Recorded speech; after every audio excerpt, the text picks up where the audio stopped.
YouTube analytics کے مطابق ہمارے ویورز میں سے 76% لوگوں نے ہمارے چینل کو سبسکرائب نہیں کیا ہے اور صرف 25% سبسکرائبرز نے ہی بیل آئیکن کو پریس کیا ہے۔ ہم تمام ویورز سے درخواست کرتے ہیں کہ ہمارے چینل کو سبسکرائب کریں اور بیل آئیکن کو پریس کریں تاکہ ہماری لیٹسٹ ویڈیوز آپ تک پہنچ سکیں۔ نہیں مانو کہ شیعہ کافر ہے تو تمہیں ماننا پڑے گا جنہوں نے کہا ہے وہ کافر ہے۔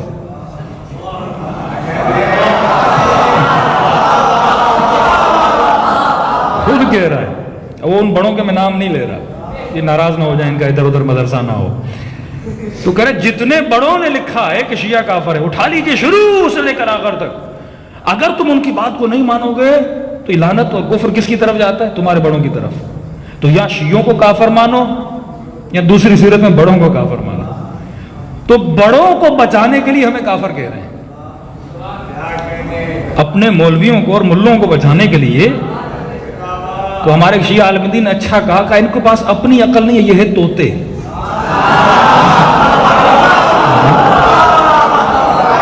جو بڑوں نے سکھا دیا، بتا دیا، پڑھا دیا۔ اب کا بڑے نے لکھا کلہم عدول، سارے کے صحابہ عادل ہیں۔ کس نے کہا؟ میرے بڑے نے کہا۔ آج تک نہیں بتاتے کہ رسول نے کہا۔ بھائی مجھے دین رسول سے لینا ہے یا تمہارے ابا سے لینا ہے؟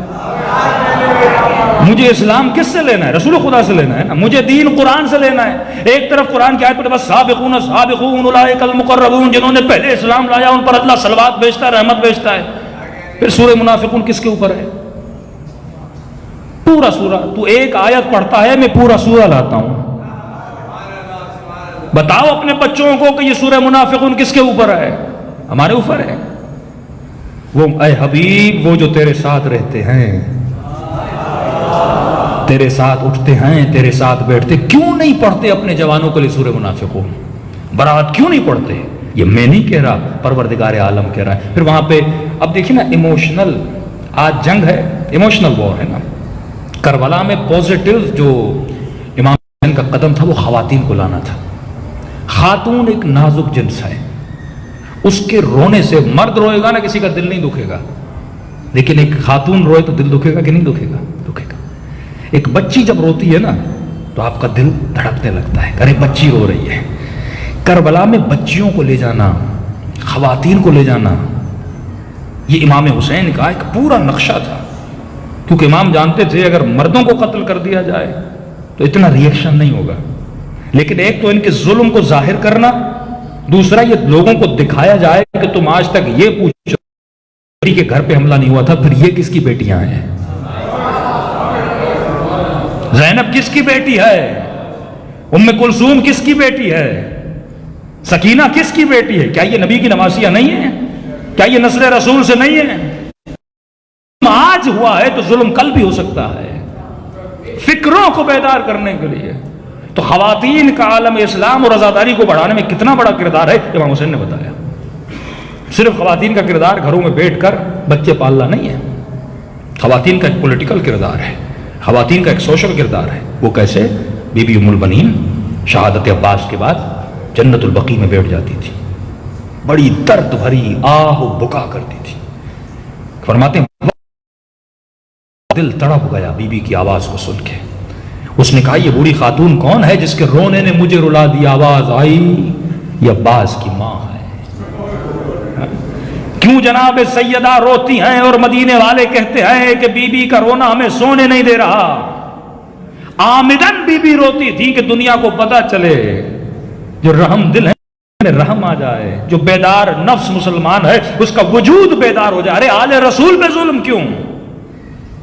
اور جب یہ کنونشن کرتے ہیں تو اس کنونشن میں الفاظ لکھتے ہیں کہ شان صحابہ و اہل بیت۔ تم نے بعد میں اہل بیت کو کیوں لایا؟ پہلے کیوں نہیں لکھا اہل بیت و صحابہ؟ اب تک کہتے ہیں اہل بیت، لیکن اہل بیت کو روندنے والوں کو سلام کرتے ہیں، جنہوں نے نبی کے نواسوں کو قتل کیا ان کو سلام کرتے ہیں، ان سے محبت کرتے ہیں، جنہوں نے جناب حمزہ کے جگر کو چبایا، جنہوں نے رسول کو رلایا، جو ان کو سلام کرتے ہیں۔ کیوں؟ کیونکہ یہ وار ہے، آئیڈیالوجی کی وار ہے۔ تو آپ کو کرنا کیا چاہیے؟ آپ کو حسین کی آئیڈیالوجی کو اوپر لے کر آنا ہے۔ جتنا ہو سکے ان کی کتابوں کے حوالے انشاءاللہ میں اپنی پیج پہ رکھوں گا۔ ایک کتاب ہے جس پر بین ہے پاکستان میں، اور یہ کتاب تب چھپی تھی جب انہوں نے ایک کتاب لکھی تھی شیعت کو کافر ثابت کرنے کے لیے، اس کے رد میں ایک شیعہ مومن نے کتاب لکھی جس کا نام تھا تحقیقی دستاویز، جو کتاب بازار میں آئی اور اس نے آگ لگا دی تھی۔ ان کے پاس جواب نہیں تھا، منہ دکھانے کے لیے ان کے مولوی اپنی مسجدوں سے نہیں نکلتے تھے جب یہ کتاب اہل سنت کے میرے بھائیوں تک پہنچی تھی۔ لے کر جاتے تھے یہ کیا ہے، یہ کیا ہے، یہ بخاری میں کیا ہے، یہ مسلم میں کیا ہے۔ تم آج تک کہتے ہو کہ شیعہ صحابہ کی شان میں گستاخی کرتے ہیں، سب سے بڑی گستاخیاں تو کتابوں میں موجود ہیں۔ ان گستاخیوں کے بارے میں شیعہ ازواج کی گستاخی کرتے ہیں، یہ کیا لکھا ہوا ہے نبی کی ازواج کے بارے میں تمہاری کتابوں میں؟ اس کتاب پہ بین لگ گیا کیونکہ بڑے مسائل کریٹ ہو گئے تھے، تو لہٰذا اس کتاب کو اسکین کر کے اس کا نام ہم نے بدلا ہے ریسرچ فرام سنی بکس کے نام سے۔ انشاءاللہ میں پیج پہ رکھوں گا، کافی لوگوں نے رابطہ کیا ہے۔ یہ کتاب آپ دیجئے، اس کو پھیلائیے، دشمن اسی سے ڈر رہا ہے۔ طارق مسعود جیسا بندہ اسی کنونشن میں آ کے کہتا ہے کہ مجھ سے پڑھے لکھے لوگ، اہل سنت کے پڑھے لکھے داڑھی والے آ کر کہتے ہیں کہ معاویہ کے سامنے رضی اللہ عنہ کیوں لگائیں؟ مطلب انہی کے لوگ ان پر اعتراض کر رہے ہیں، انہی کے بچے آج ان سے سوال کریں، ان کے پاس کوئی جواب نہیں، بس یہ ہے کہ جو بڑوں نے کہا وہ کرو، اب غلط تھا صحیح تھا تمہیں کرنا ہے۔ قرآن کیا کہہ رہا ہے یہ نہیں سوچنا، رسول کا کہنا ہے یہ نہیں سوچنا۔ 41 ٹائم قرآن میں خدا نے لعنت بھیجی ہے، 41 ٹائم۔ اگر لعنت اتنی بری تھی تو 41 مرتبہ میرا رب نہ بھیجتا۔ آج تک تم نے پڑھا کہ لعنت کس پر ہے؟ کیا لعنت اللہ علی القوم الظالمین ہے کہ نہیں ہے؟ یہ قرآن کی آیت ہے کہ نہیں ہے؟ اللہ ظالمین پہ لعنت کرتا ہے، تو جنہوں نے آل رسول پہ ظلم کیا وہ مستثنی کیسے؟ جنہوں نے حسن پہ ظلم کیا، جنہوں نے حسین پہ ظلم کیا، جنہوں نے چوتھے امام پہ ظلم کیا، جنہوں نے علی پہ ظلم کیا، ان کے بارے میں کیا کہتے ہو؟ اور ایک سالڈ جواب جس پر آپ ماشاءاللہ یونیورسٹیز میں جاتے ہیں تو بے سالڈ جواب، بڑا عقلی جواب۔ اچھا کہتے ہیں جو صحابہ کی شان میں غصہ، اب کلہم عدول، صحابی کوئی بھی ہو، ان کا عقیدہ ہے صحابی، یہ وہابیت کا عقیدہ ہے، اس میں کافی بریلوی حضرات متفق نہیں ہے۔ کلہم عدول، جو بھی صحابی کی شان میں، اب ابو سفیان بھی صحابی، امیر شام بھی صحابی، زبیر بھی صحابی، طلحہ بھی صحابی، قاتل بھی صحابی، مقتول بھی صحابی، ظالم بھی صحابی، مظلوم بھی صحابی، کوئی بات نہیں۔ اچھا اصول اگر بننا ہے تو سب کے لیے بننا چاہیے، یہ نہیں کہ اصول صرف شیعوں کے لیے ہو۔ آپ اصول بنا دو کہ جو صحابی کو گالی دے، جو صحابی کو برا بھلا کہے وہ کافر ہے۔ ہم شیعہ آتے ہیں آپ کے اصول کے مطابق اس پیپر پہ سائن کرتے ہیں، ٹھیک ہے؟ آپ کے اصول پہ ہم جو بھی صحابی اول سے لے کر آخر تک، اب اس بحث میں پڑھتے نہیں کیا تھا، ظلم کیا نہیں کیا، لڑے نہیں لڑے، مشاجرات صحابہ کیا تھے، سب کو ہم چھوڑ دیتے۔ اصول بناؤ کہ جو بھی صحابہ کو برا بھلا کہے وہ کافر ہے، ہم اس اصول پہ سائن کرتے ہیں۔ پھر آ کر دیکھتے ہیں کہ کس کس نے کس کس صحابی کو 70 سال ممبروں سے گالیاں دی۔ اصول تیرا بنا ہوا ہے، پھر عمل بھی کرو۔ اپنے اصولوں پہ یہ خود پھنستے ہیں، کیونکہ تاریخ بھری ہوئی ہے کہ صحابہ نے صحابہ کو برا بھلا کہا۔ الحمدللہ نہ علی نے کبھی کسی کو گالی دی، یہ کردار علی ہے۔ 70 سالوں تک میرے مولا کو برا بھلا کہا۔ خود تاریخ میں لکھتے ہیں، یہ پاکستان کی بکس میں لکھا ہوا ہے کہ عمر ابن عبدالعزیز نے ممبر سے مولا کو برا بھلا کہنا بند کروایا۔ خود لکھتے ہیں عمر ابن عبدالعزیز نے فتح واپس کیا، عمر ابن عبدالعزیز نے 70 سالوں سے میرے آقا کو برا بھلا کہا گیا، لیکن علی نے کبھی گالی نہیں دی، حسن نے کبھی گالی نہیں دی، مولا کے کسی صحابی نے گالی نہیں دی، کسی صحابی نے، کیونکہ اہل بیت کا وتیرہ گالی دینا نہیں تھا۔ کہتے تھے اللہ ہدایت کرے، یا اگر ظالم ہے تو خدا لعنت کرے۔ اہل بیت یا لعنت بھیجتے تھے، لعنت کا مطلب خدا اپنی رحمت کو اٹھا لے، اپنی عذاب کو اس پر نازل کرے، یا خدا اگر ہدایت کے قابل ہے تو کیا کرے، ہدایت دے۔ ہمارے مکتب میں نہ نبی کے صحابی گالی دیتے تھے جو حقیقی صحابی ہے، نہ علی کے صحابی، نہ ہمارے ائمہ کے صحابی، کبھی انہوں نے کسی کو گالی نہیں دی، کیونکہ اللہ کی آواز ہے وَلَا تَسُبُّوا، اے مومن کبھی بھی کسی کو گالی نہ دیا کرو۔ یہ حکم امام ہے اور حکم قرآن ہے، حکم خدا ہے، اور جو قرآن اور خدا کی مخالفت کرے وہ مومن تو کیا صحابی بھی نہیں ہو سکتا۔ لیکن جب ان کے مولویوں سے پوچھتے ہو نا، ایک ان کا مولوی ہے وہ ٹانگوں سے معذور ہے، اللہ بندے کو ٹانگ سے معذور کرے پر عقل سے معذور نہ کرے۔ جب اس سے پوچھا گیا کہ آپ گالیاں بہت دیتے ہیں، اینکرز نے کہا آپ کیسے مولوی ہو؟ آپ دیکھیں نا، چلے بات نکلی ہے، کہا کہ آپ گالیاں بہت دیتے ہیں. تو یہ دفاع میں کیا کہہ رہے ہیں؟ وہ پنجابی بولتے ہیں نا، وہ اس پہ چڑھائی کر کے کہہ رہا بھائی میں تجھے بتاؤں کس صحابی نے کس کو کتنی گالیاں دی تھی. کہ گالیاں میں دیتا ہوں، یہ سنت صحابہ ہے. کہہ رہا ہے وہ ایسی ایسی گالیاں ہیں میں تجھے بتانی، ویسی تو میں نے دی نہیں ہے تمہیں. دلیل کیا پیش کر رہا ہے؟ صحابہ کی سیرت کو پیش کر رہا ہے. تو میں کہتا ہوں اگر علی کو پہچاننا ہے، اگر علی کو پہچاننا ہے، اے مسلمان بڑا جملہ کہہ رہا ہوں، اگر تجھے رسول کو پہچاننا ہے کہ رسول کیسے تھے تو علی کو دیکھ.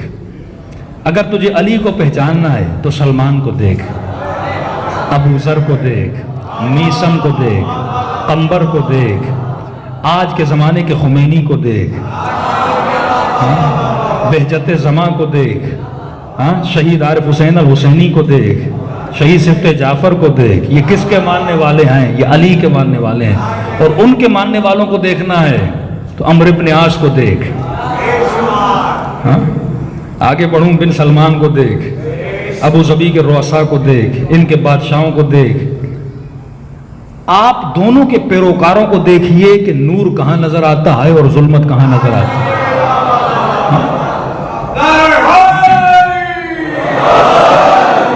سارے پیروکار آپ کو ملیں گے. بھائی فلاں کے ساتھی کون تھے؟ امیر شام کے دوستوں کی لسٹ نکالیے، بالکل سمپل ہے. امیر شام کے دوست کون تھے؟ پھر نیچے آئیے ان کے پیروکار. داعش کس کا پیروکار ہے؟ طالبان کس کا پیروکار ہے؟ سعودی عرب کس کا پیروکار ہے؟ یہ سارے انہی کے پیروکار ہیں نا. بچوں کے گلے کاٹنے والے، خواتین کو مارنے والے، ظلم کرنے والے، یہ سارے اس کے پیروکار ہیں. اور دوسری طرف آپ آئیے، آپ کو خمینی جیسے نورانی چہرے، آیت اللہ بہجت جیسے نورانی چہرے، آغا خامنئی جیسے نورانی چہرے، جن کی زندگی سے یہاں نماز ملتی ہے، جن کے خطبے اٹھاؤ تو یہاں اچھی باتیں ملتی ہیں، اور ان کے پیروکاروں کے پاس جاؤ تو ان کے سفرے سے یہاں شراب ملتی ہے. ان کی حکومت میں سعودی عرب وہ زمین جو مقدس زمین تھی، کیا حال کی پیروکار جس کے ہیں کام بھی ویسے ہی ہے نا. وہاں پہ ناچ، وہاں پہ گانا، وہاں پہ کیسینوز، اور مولوی داڑھی والا جا کے جوا کھیل رہا ہے اور ٹی وی پر بیٹھ کر دلیل دے رہا ہے کہ اللہ نے لذت رکھی کس کے لیے؟ مغلوں نے. مسلمان اپنی تاریخ پڑھتا ہی نہیں ہے، اس تاریخ پہ کشرا ہونا ہے. مغلوں نے جب بنو عباس کی حکومت پہ حملہ کیا تو کہتے ہیں بادشاہ کی ایک دربار سے 700 عورتیں برآمد ہوئیں.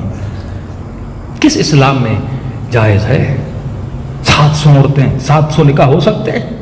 کہ ایک ایک بادشاہ کے بعد 700 عورتیں ہوتی تھی، کہ ان کو ہم نے دربار سے نکالا. آج سعودی عرب چلے جائیے، کیا زنا ان میں نہیں ہے؟ کیا بد کرداری ان میں نہیں ہے؟ کیا شراب ان میں نہیں ہے؟ کیوں؟ کیونکہ رول ماڈل جب آپ کا غلط ہے تو آپ کا کردار ہی ہوگا. لیکن کوئی کہہ سکتا ہے خامنئی کے لیے ایسی بات؟ کوئی کر سکتا ہے امام خمینی کے لیے ایسی بات؟ جن کی کلپس، جن کی ویڈیو دو ہی حالتوں میں نظر آتی ہے، یا اللہ کی تبلیغ میں یا حالت سجدہ میں.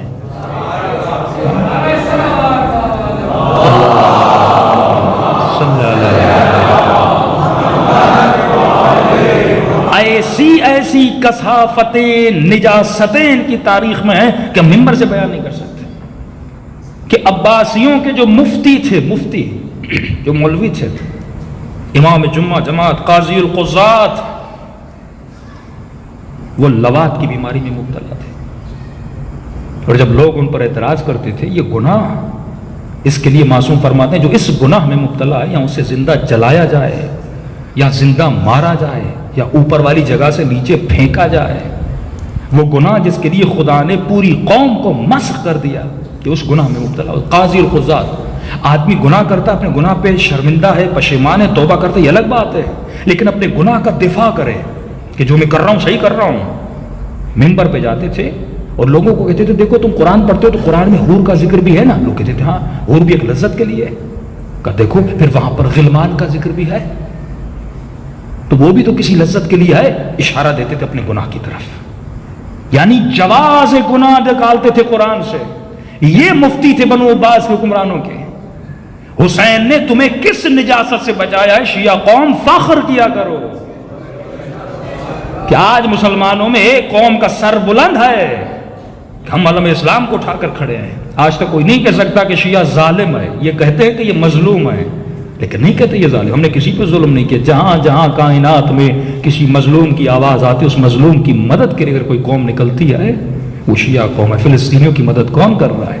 یمن کے مظلوموں کی مدد کون کر رہا ہے؟ عراق میں امریکہ نے جب تباہی مچائی تو وہاں پر کس نے مدد کی؟ اس قوم نے اپنے جوانوں کو پکڑا, مقابلہ کیا, کیونکہ ہمیں درس کس نے دیا؟ حسین ابن علی نے دیا. انسان اگر تاریخ کو پڑھے, اے بندے خدا یہ شہرت کا چکر تھا, یہ مال کا چکر تھا, یہ دولت کا چکر تھا. کس طرح آج تمہارے پولیٹیکل جھگڑے ہوتے, یہی حکومتیں تھیں, یہی انسان تھا, یہی پولیٹیکل جھگڑے تھے, یہی تخت کا جھگڑا, یہی مال کا جھگڑا, یہی دولت کا جھگڑا تھا. یہی انسان جو آج ہے وہی انسان کب تھا؟ کوئی معصوم نہیں تھا کیا قیامت اور آسمان سے نیچے اتر گیا؟ یہی انسان تھے. تبھی پروردگار عالم نے قرآن میں آواز دی, انما یتقبل اللہ من المتقین. اے انسان یہ بات یاد رکھنا, میں جب عمل کو قبول کرتا ہوں یہ نہیں دیکھتا کہ نبی کا بیٹا ہے, یہ نہیں دیکھتا کہ صحابی ہے, یہ نہیں دیکھتا کہ کس نبی کی بیوی ہے یا بیٹی ہے. میں بس ایک چیز دیکھتا ہوں, اگر میں عمل کو قبول کرتا ہوں تو متقیوں سے عمل کو قبول کرتا ہوں. اگر تقویٰ ہے تو اس کی نماز قبول ہے, اگر تقویٰ ہے تو اس کا روزہ قبول ہے, اگر تقویٰ نہیں اولئک حبطت اعمالہم, میں ان کی ساری نمازوں کو حبط کر لیتا ہوں. صلوات پڑھے محمد و آل محمد.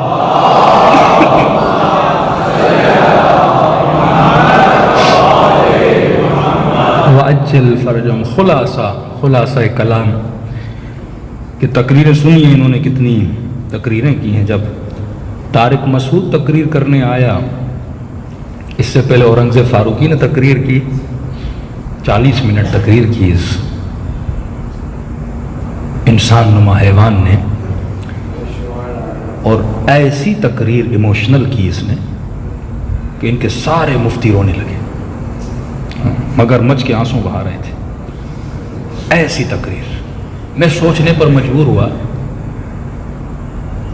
کہ اس بندے خدا کے پاس جو خطابت ہے, شعلہ بیان. طارق جو پہلا تھا, طارق اعظم, وہ بھی ایسی تقریریں کرتا تھا, بڑی شعلہ بیان. جو جنگوی تھے ان کے وہ بھی ایسی تقریریں. خطیب تھا, بہت بڑا خطیب تھا.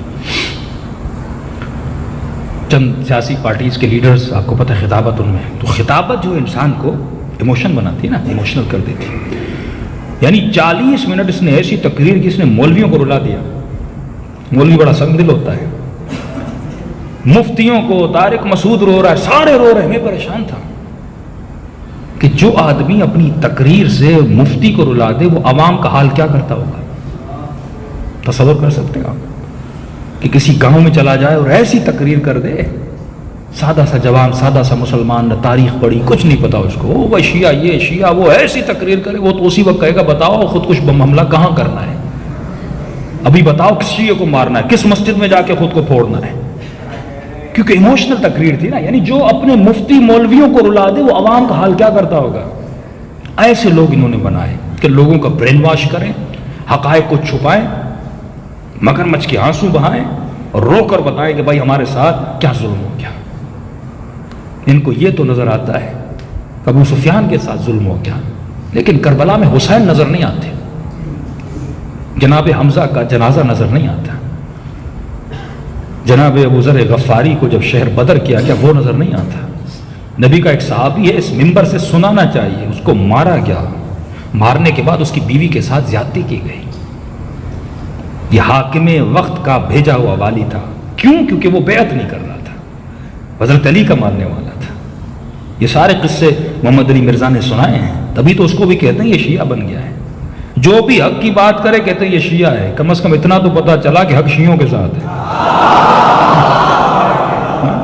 جب بھی کوئی مولوی حق کی بات کرتا ہے کمنٹس آپ پڑھے شیعہ ہو گیا ہے. کوئی دلیل تمہارے پاس نہیں ہے, فوراً جواب شیعہ ہو گیا ہے.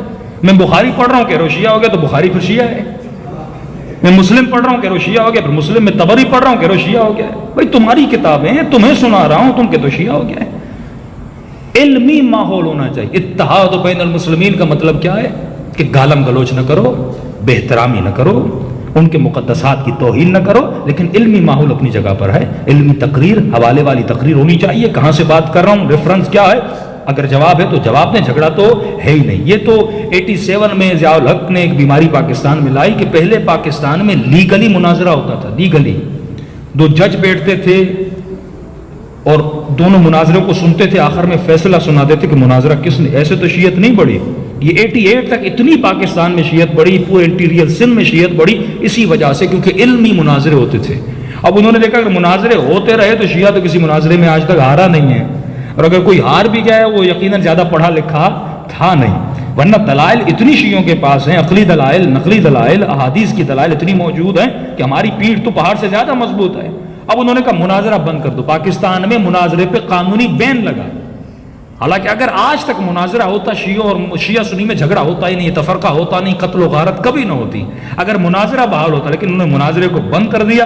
اب ظاہر ہے جب گفتگو علمی نہیں ہوگی تو ظاہر ہے لوگوں کے ذہنوں کو انجماد میں اور جمود میں ڈالا جائے گا اور فریز کیا جائے گا۔ لیکن الحمدللہ یہ سوشل میڈیا کی طاقت ہے کہ جس نے آپ کا سر بلند کیا ہے۔ یہ اپنی مسجدوں میں جوانوں کو روک سکتے ہیں، روڈوں پہ روک سکتے ہیں، لیکن اس جوان کو موبائل کے استعمال کرنے سے روک نہیں سکتے۔ یہ یوٹیوب پہ جائے گا، یہ کلپس کو سنے گا، اس کا شعور بیدار ہوگا۔ تو آپ میں سے ہر کسی کی ذمہ داری ہے کہ ایک تو تشیع کا دفاع کرے، کیونکہ جو پلان انہوں نے اس دفعہ بنایا ہے وہ فل پلان ہے کہ شیعوں کو کافر ثابت کرنا ہے۔ تو اس میں جو عقلی دلائل ہے وہ آپ کو دینی ہے کہ بھائی تم کس بنیاد پہ کافر کہہ رہے ہو۔ اگر اس بنیاد پہ کفر ہے کہ شیعہ صحابہ کو برا بھلا کہتے ہیں تو ان کے بارے میں کیا کہنا ہے جنہوں نے مولا علی کو برا بھلا کہا، ابو ذر کو برا بھلا کہا، قتل کیا، غارت کی۔ تو اصول اگر بننا چاہیے تو یہاں سے لے کر اوپر تک جانا چاہیے۔ یہ کیسی اصول اور عقلانی بات ہے کہ یہاں تک تو ہم مانیں گے اور نیچے ہم نہیں مانیں گے۔ صلوات پڑھے محمد و آل محمد۔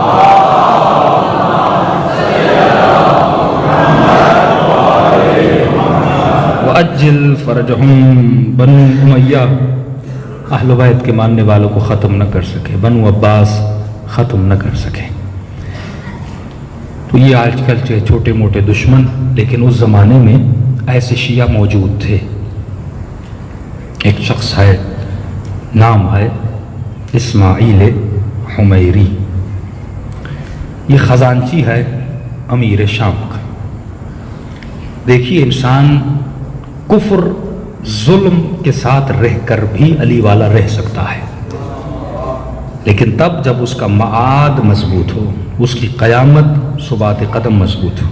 یہ مت کہیے قبلہ فلاں صحبت مجھے خراب کر دیتی ہے۔ اگر ایمان مضبوط ہو، انسان ایک غلط ماحول میں رہ کر بھی اگر پختہ ہو تو خود کو بچا سکتا ہے، لیکن اگر کمزور ہو تو گھر میں صحیح رہے گا، باہر جائے گا تو خراب ہو جائے گا۔ حمیری خزانچی ہے۔ معاویہ اتنا اپنی بیوی کو بھی یاد نہیں کرتا تھا جتنا حمیری کو یاد کرتا تھا، کیونکہ خزانچی تھا۔ آپ کو پتا ہے خزانچی سے پیسے چاہیے ہوتے ہیں، صبح شام حمیری ادھر آؤ، حمیری ادھر آؤ، فلاں کو پیسے دینے، فلاں کو پیسے دینے۔ ایک دن آیا کہ حمیری نے امیر شام سے کہا کہ میری ماں بیمار ہے، اگر اجازت ہو میں کوفے اپنی ماں سے ملنا چاہتا ہوں۔ تو امیر شام نے کہا ٹھیک ہے چلے جاؤ، لیکن جلدی واپس آنا۔ کہا ٹھیک ہے آ جاؤں گا۔ کہ جیسے جانے لگا تو امیر شام نے پھر بلایا کہ حمیری کوفے جا رہے ہو لیکن علی سے نہیں ملنا۔ اس نے کہا نہیں ملوں گا، ماں بیمار ہے، جلدی جاتا ہوں، جلدی آتا ہوں۔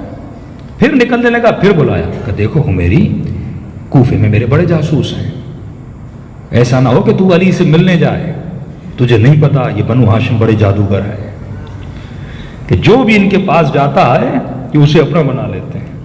حمیری نے کہا نہیں جاؤں گا۔ پھر تیسری بار بلایا، حمیری تمہیں لاسٹ وارننگ دے رہا ہوں، جلدی ماں سے ملنا، لیکن خبردار علی کے قریب بھی نہیں جانا، کیونکہ اسے پتا تھا جو ایک مرتبہ علی سے مل جائے وہ علی والا ہی بن جاتا ہے۔ حمیری کہتا ہے میں نکلا اور کوفے کے دروازے پہ پہنچا، مولا علی گھر بیٹھے تھے۔ مولا حسن اور امام حسین میں 1 سال کا فرق ہے، تو دائیں طرف حسن بائیں طرف حسین بیٹھے تھے۔ امام نے فرمایا میرے 2 جوان بیٹو، میرے لال اٹھو، اور میرا بھائی آنے والا ہے، کوفے کے فلاں دروازے سے اس کو علی کی طرف لے کر آؤ۔ کون؟ حمیری کو۔ حسن و حسین اٹھے، اس دروازے پر پہنچے، جو نوجوانوں کے چمکتے ہوئے چہروں کو حمیری نے دیکھا، کہ نورانی چہرے رکھنے والوں کس کے بیٹے ہو؟ کہ امیر المؤمنین علی ابن ابی طالب کے بیٹے ہیں۔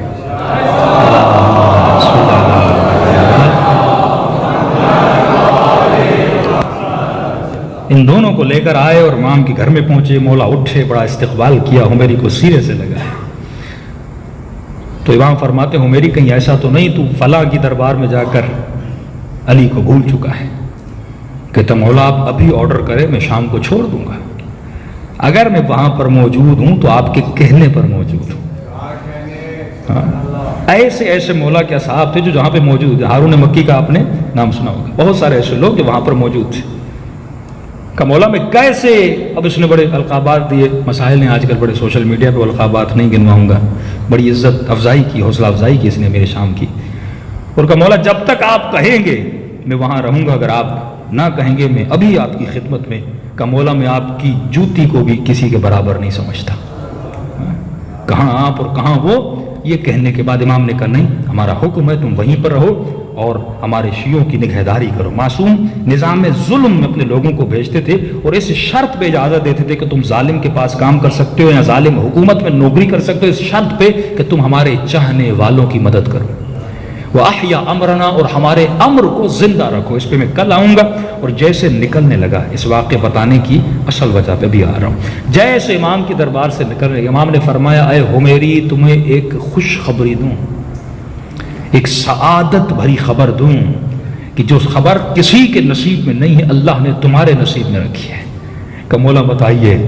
امام فرماتے ہیں اے حمیری جب میرا 12واں آئے گا, جب میرا بیٹا مہدی آئے گا, جب حکومت کو اس کائنات پر نافذ کرے گا, اے حمیری کچھ لوگوں کی رجعت ہوگی جو نیک ہوں گے, جو صالح ہوں گے, جنہوں نے تزکیہ نفس کیا ہوگا, اپنی زندگی کو ہو بہو علی کے قدموں پہ گزارا ہوگا, ان کو دوبارہ زندہ کیا جائے گا اور میرے بیٹے کے لشکر میں شمار کیا جائے گا. اے حمیری ان اٹھانے والوں میں تیرا نام شامل ہے. تو آپ نے دیکھا نظام معاش میں رہتے ہوئے, فسق و فجور کے نظام میں رہتے ہوئے اگر اپنے ایمان کو کوئی بچا لیتا ہے تو یہ اس کے لیے خوشخبری ہے.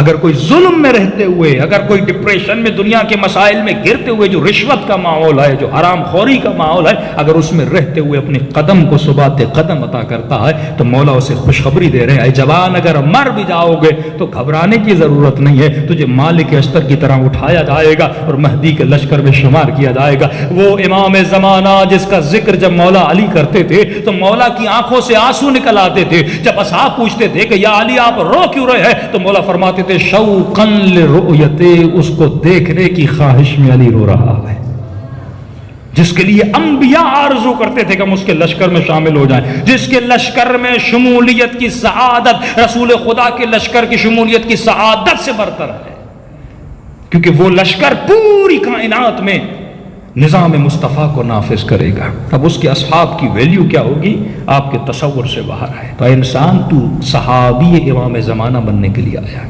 تو حضرت مہدی میں لشکر میں شمولیت چاہتا ہے, اور اس کے لیے امام فرماتے ہیں کہ روزانہ اٹھا کر صبح کی نماز کے بعد دعائے احد پڑھا کر, ہاں فرماتے ہیں جو 40 دن دعائے احد پڑھے خلوص سے دل سے, اگر مر بھی گیا تو خدا اس کو اٹھائے گا اور اپنے مہدی کے لشکر میں شامل کرے گا. یہاں تک معصوم فرماتے ہیں 40 دن دعائے احد پڑھے, اگر واقعا سچے دل کا ہو تو خدا اسے امام زمانہ کی زیارت نصیب کرائے گا. صلوات پڑھے محمد وآلہ.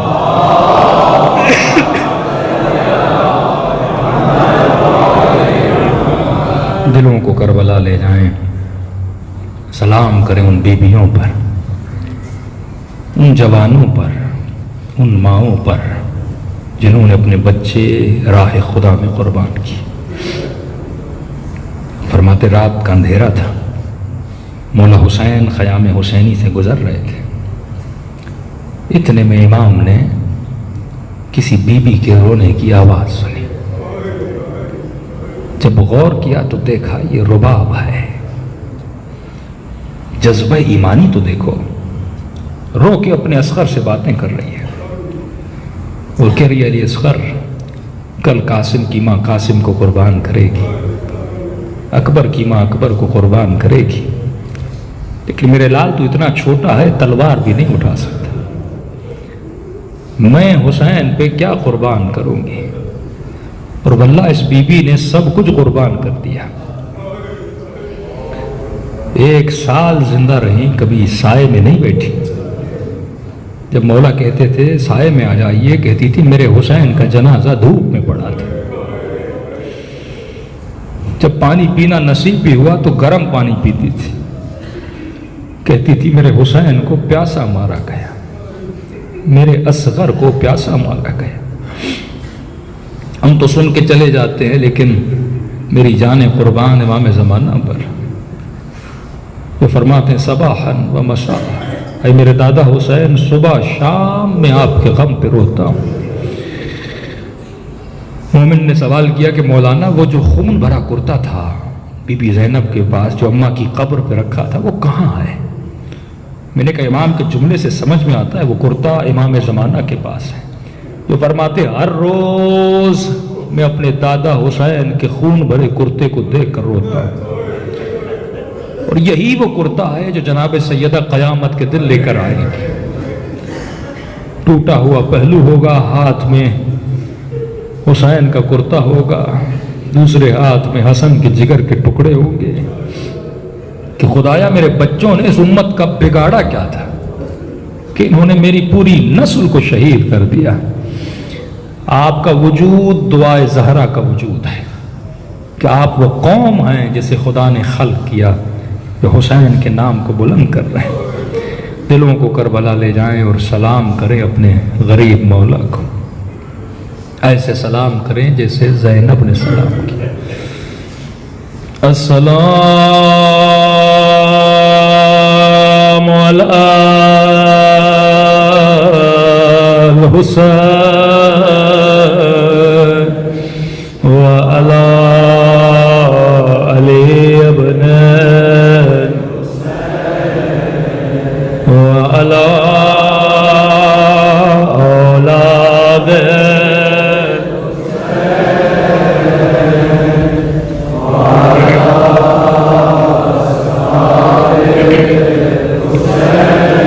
سب مل کے السلام علی الحسین وعلی علی ابن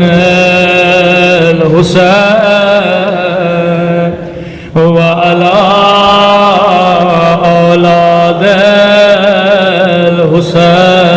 الحسین وعلی اصحاب بلند آواز سے السلام علی الحسین وعلی علی ابن وعلی اولاد الحسین وعلی اصحاب میرا سلام ہو علی اصغر کی خشک زبان پہ،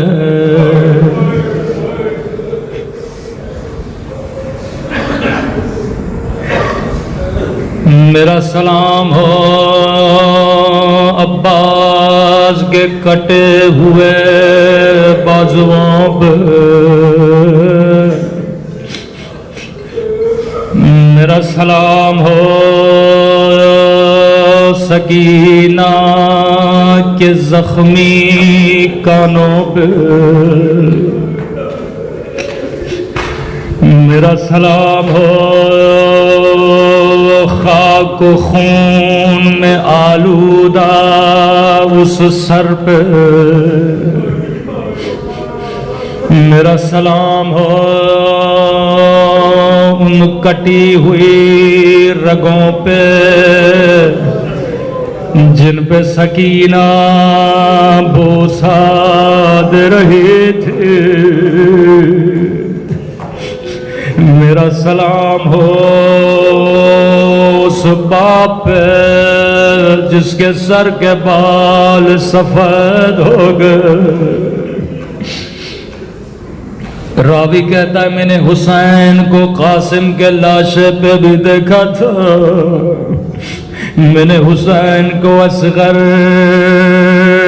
کا ننھا سا بدن اٹھاتے ہوئے دیکھا تھا، میں نے حسین کو محمد کے لاش اٹھاتے ہوئے دیکھا تھا، میں نے حسین کو دو کٹے ہوئے بازوؤں کو چومتے ہوئے دیکھا تھا، لیکن ایک مقام ایسا آیا میں حسین کو پہچان نہ سکا۔ کبھی حسین زمین پہ گرتے تھے، کبھی حسین کھڑے ہوتے تھے، بچوں کی طرح اپنے گھٹنوں کے بل چل رہے تھے، سر کے بال سفید ہو گئے، داڑھی کے بال سفید ہو گئے۔ سنو گے یہ کون سا مقام تھا جب رو رو کے کہہ رہے تھے ادعونی یا بنیا، اے میرے لال تیرے بابا کو کچھ نظر نہیں آتا،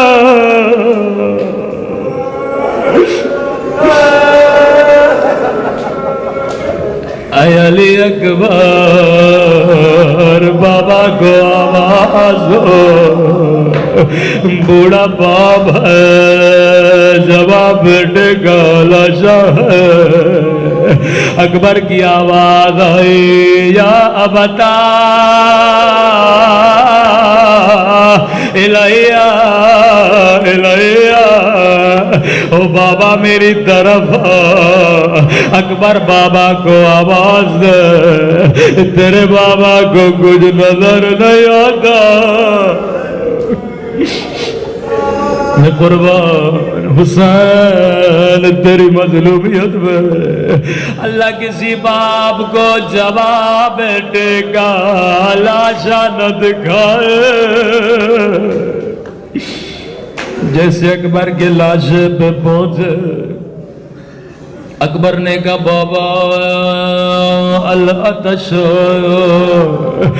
بابا پیاس نے مجھے مار ڈالا، والحدید قد ثقلنی، بابا لوہے کی گرمی نے تیرے جواں کو مار ڈالا۔ حسین نے اپنی زبان اکبر کی زبان پہ رکھی، علی اکبر نے زبان کو ہٹایا، کہ بابا آپ کی زبان تو مجھ سے بھی زیادہ خشک ہے، کہ بابا مجھے خیموں میں لے چلیے۔ جی میرے لال۔ حسین نے کہا علی اکبر کی گردن کے نیچے دیا، دوسرا ہاتھ اکبر کے پاؤں کے نیچے دیا۔ حسین نے لاش کو اٹھانا چاہا، لیکن بوڑھا باپ گھٹنوں کے بل آئے، حسین کی ٹانگیں کانپے، ہاتھ لرزے، لاش کو زمین پہ رکھ دیا۔ دوبارہ اٹھانا چاہا، لیکن اس بدن میں اب طاقت نہیں ہے۔ ایک مرتبہ حسین نے اکبر کو زمین پہ رکھا، کہ میرے لال بوڑھا باپ ہو، تیرا جنازہ اٹھایا نہیں جاتا، بابا کی مدد کرو۔ دونوں ہاتھ بابا کے گلے میں ڈالو، تاکہ تیرے سہارے تیرا لاشا اٹھاؤ۔ یا علی اکبر نے ایک ہاتھ بابا کی گلے میں ڈالا، لیکن دوسرا ہاتھ سینے سے نہیں ہٹایا، کہ میرے لال دوسرا ہاتھ بھی بابا کے گلے میں ڈالو۔ رو کر کہا بابا بابا بابا بوڑھے باپ ہو، صدمہ دینا نہیں چاہتا، اکبر میں تیرا صابر بابا ہوں۔ یہاں اکبر نے ہاتھ ہٹایا، ایک برچھی کا ٹوٹا ہوا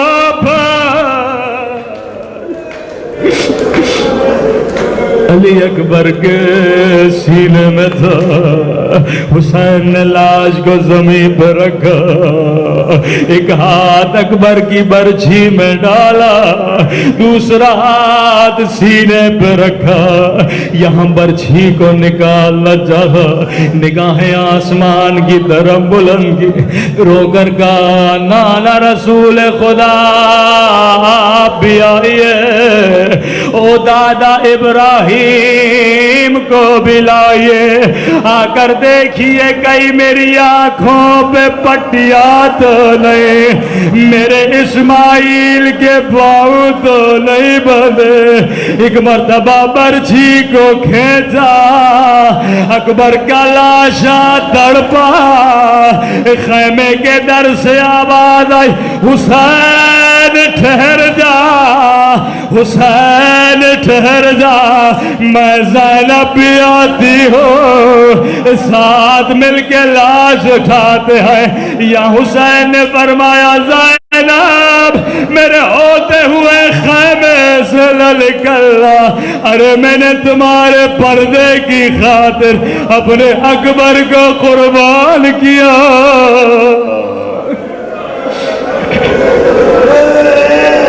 میں نے تیری چادر کی خاطر, اے خدا تجھے اکبر کی جوانی کا واسطہ, تجھے حسین کے بڑھاپے کا واسطہ, ہمارے مولا اور آقا امام زمانہ کا ظہور فرما. ہم سب کو مولا کے آوان و انصار میں شریک فرما. ہمارے قبر و برزخ کے سفر کو آسان فرما. اس ذکر کو اپنی بارگاہ میں قبول فرما. ربنا تقبل منا.